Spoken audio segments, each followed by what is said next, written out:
नमस्कार, मी सौ राजश्री संजय जाधव, राहणार सोलापूर. सारस्वत पब्लिकेशन स्पर्धेसाठी स्वरचित रचना सादर करीत आहे. शीर्षक आहे अरे माणसा माणसा. अरे माणसा माणसा.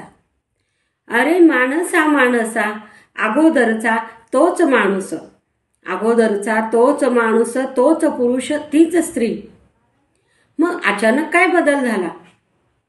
मग अचानक काय बदल झाला? अलीकडच्या काळात? की माणूस माणसासच ओळखेनासा झाला? वरवरचे असे कोरडे प्रेम घेऊन जगण्याला काय अर्थ आहे हो? वरवरचे प्रेम असे कोरडे घेऊन जगण्याला काय अर्थ आहे हो?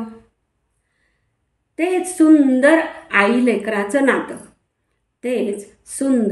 आई लेकराचं नातं, आधुनिकतेमुळे दूध देण्याला चक्क नकार दिला जातोय.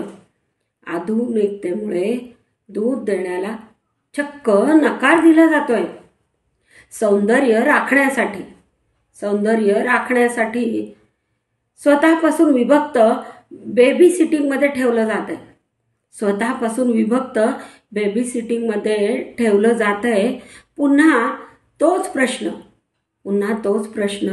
वरवरचे असे कोरडे प्रेम घेऊन जगण्याला काय अर्थ आहे? एकत्र कुटुंब, नाती गोती, त्यातील वात्सल्य आठवून आजही नकळत अश्रू येतात खरं.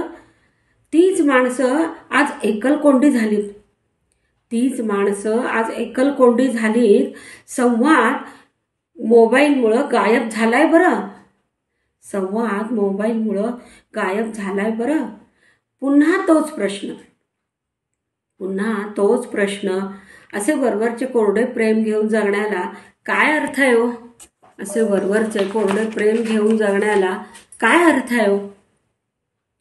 माणसं तीच वाडा पद्धतीत होते प्रेम.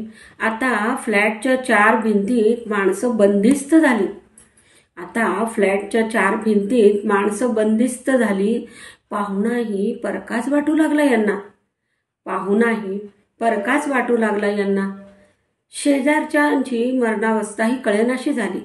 शेजारच्यांची मरणावस्थाही कळेनाशी झाली. तोच प्रश्न पुन्हा, वरवरचे असे कोरडे प्रेम घेऊन जगण्याला काय अर्थ आहे हो?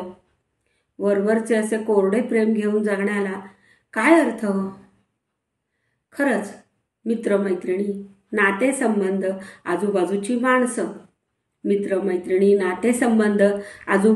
माणसं जगण्याला आधार नि अर्थ देतात.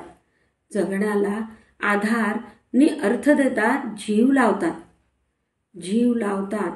तरी माणसं वेडाचं सोंग घेऊन खुशाल.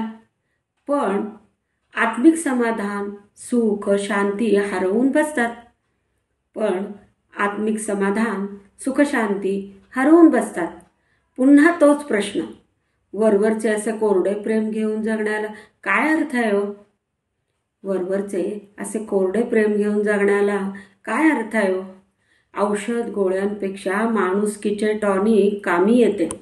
औषध गोळ्यांपेक्षा माणुसकीचे टॉनिक कामी येते. नकळत अश्रू लपवत स्वचा अहंभाव गळतो.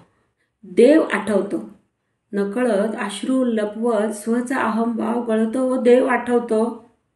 मनाची ओढ, आत्मिक समाधान जेव्हा व्यक्त, तेव्हाच कळते ऋणानुबंधांनी जीवनी माणूस घडतो. तरीही प्रश्न उरतोच, वरवरचे असे कोरडे प्रेम घेऊन जगण्याला काय अर्थ आहे हो? धन्यवाद.